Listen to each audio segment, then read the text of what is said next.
today's ganap nga mga mi, birthday na nga ni Kuya Janjan, kaya naman tara, samahan nyo kami sa school para mag-celebrate. 8 o'clock na nga ng mga oras na to mga mi, at nasa school na nga kami para nga ihatid itong si Kuya Janjan. Medyo late na nga rin siya ng mga oras na to kasi nga inantay pa namin si mama at si dada kasi nga nagpasama nga ako para nga ihatid siya. Tapos ayan, hinatid ko lang din siya dito sa may classroom nila at grabe, hindi ko in-expect na kapag pasok niya ay talagang masasalubungan siya ng mga classmate niya ng yakap at sigaw ng happy birthday. Buti na nga lang talaga mga mi at naisipan ko nga mag-video na pagpasok niya kasi nga sobrang nakakatuwa nga itong mga batang to kasi nga kitang-kita mo na love nga nila itong si Kuya Janjan. Kaya naman tuwan-tuwa din ako kasi nga umaga pa lang ay napakaganda na salubong ng birthday niya. Anyway, pagkahatid nga namin sa kanya, dumiretso na nga rin kami agad dito sa may Jollibee Bukandala para nga kunin yung reserve namin pagkain kahapon. Medyo maaga pa nga ng mga oras na to, kaya naman ayan, kumain muna kami kasi nga yung pick up time ng pagkain ay 8:50 pa. 8:20 pa lang din kasi ng mga oras na to at 9:20 nga yung break time nila Kuya Janjan. Kaya naman ayan, bumili lang din muna ako ng burger para nga makakain muna habang nag-aantay. Tapos ayan, binilan ko lang din si Baby Jella nitong Jollibee na to. At tingnan nyo naman at pinapakain niya nga ng fries.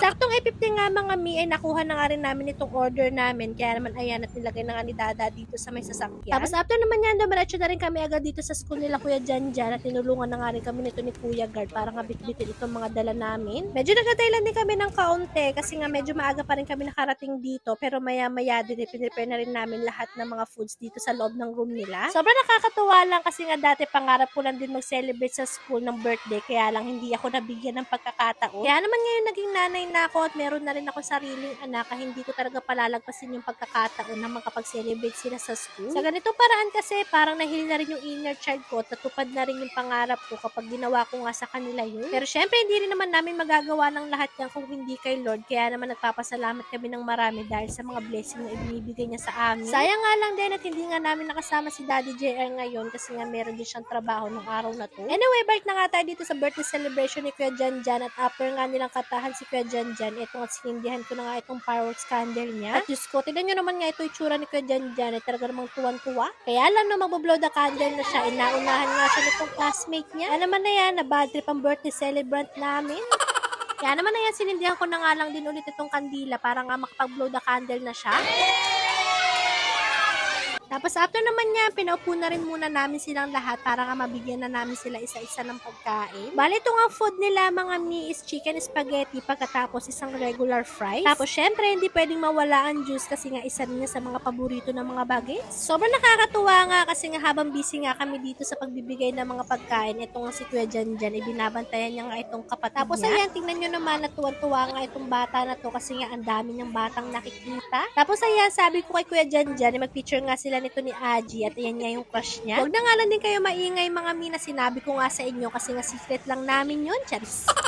Sobrang nakakatuwa at nakaka-proud talaga itong Kuya Janjan namin kasi nga kahit busy siya, hindi niya nakakalimutan alagaan itong kapatid niya. Tapos sobrang nakakatuwa rin itong mga classmate ni Kuya Janjan at lalo na nga itong si Gab kasi nga hindi niya iniiwan itong si Baby Jella kahit nga tinotopak na.